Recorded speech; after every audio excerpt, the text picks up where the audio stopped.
দরকার ছিল ছেলেটাকে এইভাবে কথাগুলো বলার?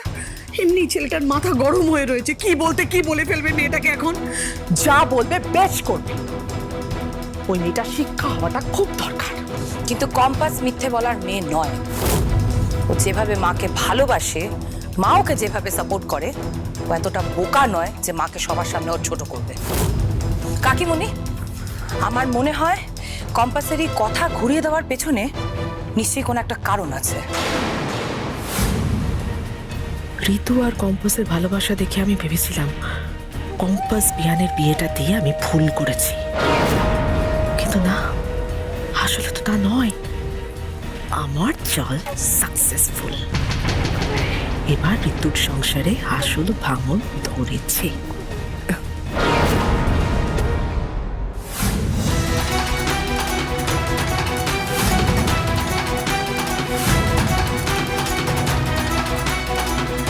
তুমি আজকে যেটা করলে তারপরে মোনালিসাকে অবিশ্বাস করার আর কোনো জায়গাই নেই, বুঝতে পেরেছো? আমি ভেবেছিলাম মোনালিসা অন্যায় করেছে, ওকে শাস্তি দেওয়া দরকার, ওকে কলেজ থেকে বের করে দেওয়া দরকার। তো তুমি নিজে কোন স্বার্থে জানি না হঠাৎ করে পাল্টি খেয়ে গেলে বোর্ড মিটিংয়ে, যে আর তোমাকে বিশ্বাসই করতে পারছি না কম্পাস। তোমার কথা অনুযায়ী মোনালিসা যেহেতু কোনো অন্যায় করেনি, আমি আর ওর বিরুদ্ধে যাব না কম্পাস। খারাপ হোক ভালো হোক, আমি মোনালিসাকে মেনে নেব। ওর প্রতি আমার যা দায়বদ্ধতা ছিল, আমাদের যা রিলেশন ছিল তাই থাকবে। তুমি আমার থেকে আর কিছু এক্সপেক্ট করবে না কম্পাস, বুঝতে পারছো? কি হলো? তাকাও আমার দিকে, কথাগুলো কানে ঢুকছে কি? আমার বউ বলে কোনোদিন অধিকার ফলানোর চেষ্টা করবে না আর তুমি। আমার মোনালিসাকে ভালো লাগতো, ভালো লাগবেও। তোমার কোনো স্থান নেই আমার জীবনে। তুমি আমার মাকে কাঁদালে কম্পাস, যে মা তোমাকে এত ভালোবেসেছিল, এত বিশ্বাস করেছিল, এত ভরসা করেছিল, তাকে কষ্ট দিলে, তাকে তুমি সবার সামনে ছোট করলে। আমার মাকে অপমান করার সুযোগ লোকে পেয়েছে শুধু তোমার জন্য। আমি এটা মেনে নেব না কম্পাস। আমি এখনো বলছি, সত্যি করে বলো তোমার এই বাড়িতে ঢোকার আসল কারণটা কি? কোন উদ্দেশ্যে তুমি আমাকে বিয়ে করেছো বলো? তোমার এজেন্ডাটা কি কম্পাস? কি চাও তুমি আমাদের থেকে? তোমার প্রত্যেকটা পদক্ষেপ বুঝিয়ে দেয় কিছু একটা তো ধান্দা আছে তোমার। কি সেটা বলো কম্পাস, স্পিক আউট। তুমি আমাকে স্বামী হিসেবে নাই মানতে পারো কম্পাস,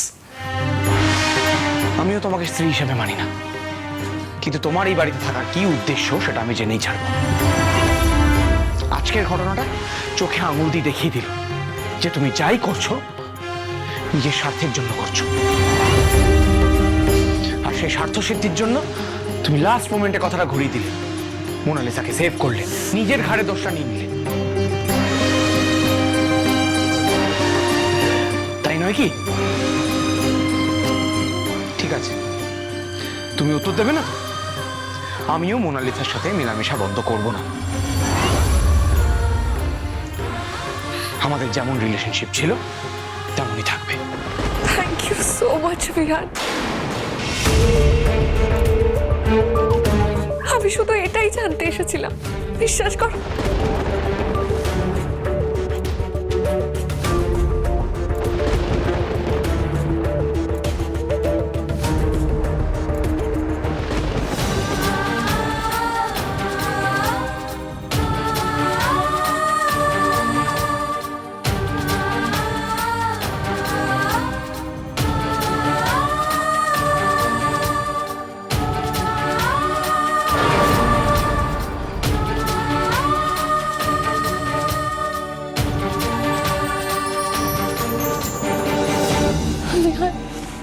আমি তোমার চোখে আমার জন্য হেট্রেড কোনোদিনও সহ্য করতে পারবো না। দেখো, তুমি যতই ভাবো না কেন যে কম্পাস লাস্ট মোমেন্টে কথা ঘুরিয়ে দিয়েছে, সেটা সত্যি নয়। ও বোর্ড মিটিং এ সবার সামনে আজ যেটা বললো সেটাই সত্যি। ওই সবটা ইচ্ছে করে করেছে, সবটাই ওর প্ল্যান ছিল আমাকে ফাঁসানোর জন্য, আমাদের রিলেশনটাকে নষ্ট করতে চেয়েছে। ও সবটাই ওর স্কিম। আসলে কি বলতো, সবাই ওকে জিনিয়াস বলে না, সেটারই ফায়দা নিয়েছে। কিন্তু ও ভুলে গেছিল যে তোমার ফার্স্ট লাভ আমি। আমরা দুজন দুজনকে ভালোবেসেছি, ওর আমাদের মাঝখানে কোনো জায়গা নেই। আর হয়তো সেটাই ওর গা জ্বালা করার কারণ। এই শোন, এসব করে না আমাদেরকে আলাদা করতে পারবি না তুই, বুঝলি? তুই আমাদের মাঝখানে নিজেই এসেছিস, আর একদিন নিজেই আমাদের মাঝখান থেকে তোকে চলেও যেতে হবে। বিহানের বউ হয়ে এই বাড়িতে আমি থাকবো, তুই না, বুঝেছিস? বিহান, তুই চলো তো এখান থেকে। ওকে বলে তো শুনবে না, ঠ্যাটার মতো এখানে দাঁড়িয়ে থাকবে, কোথাও যাবে না।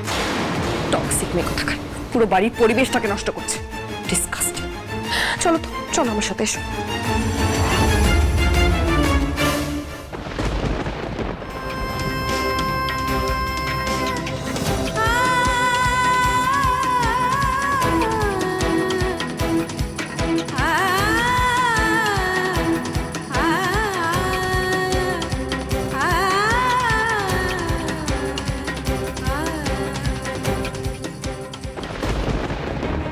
আমি যেটা বলবো সেটা যদি বলো, তাহলে তোমার বাবার সাথে আমি তোমাকে দেখা করিয়ে দেব।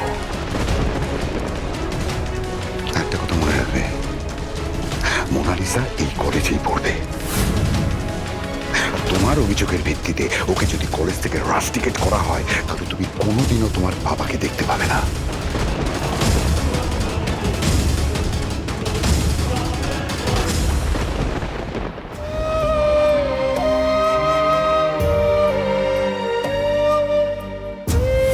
আমি বলেছিলাম যে মোনালিসা আমাদের মডেলটা চুরি করে নিয়েছে এবং আমাকে মেরে পুকুরের জলে ফেলে দিয়েছে।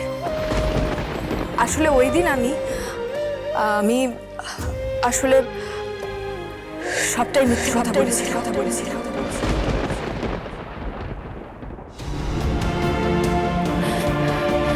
মা আসছে না কেন? কি করছে এতক্ষণ ধরে?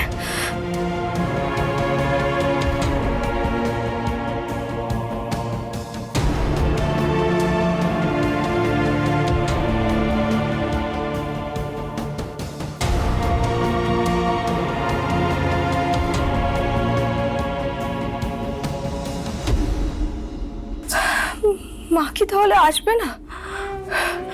কখন আসবে মা? আমার সঙ্গে কি এক ঘরে মা থাকতে চায় না? আমার মুখ দেখতে চায় না মা? একটা ফোন করে দেখি তো।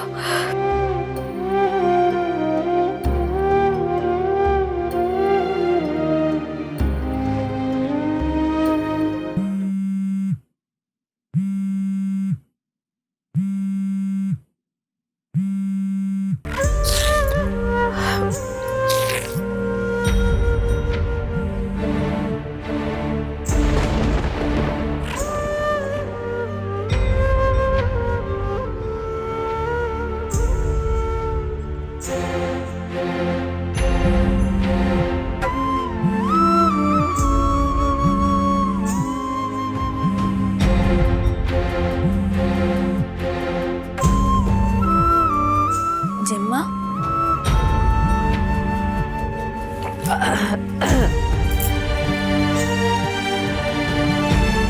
ও জেম্মা, ছোট বৌদি তোমায় ফোন করছে। কথা বলবে না ছোট বৌদির সাথে? ধরবে না ফোনটা?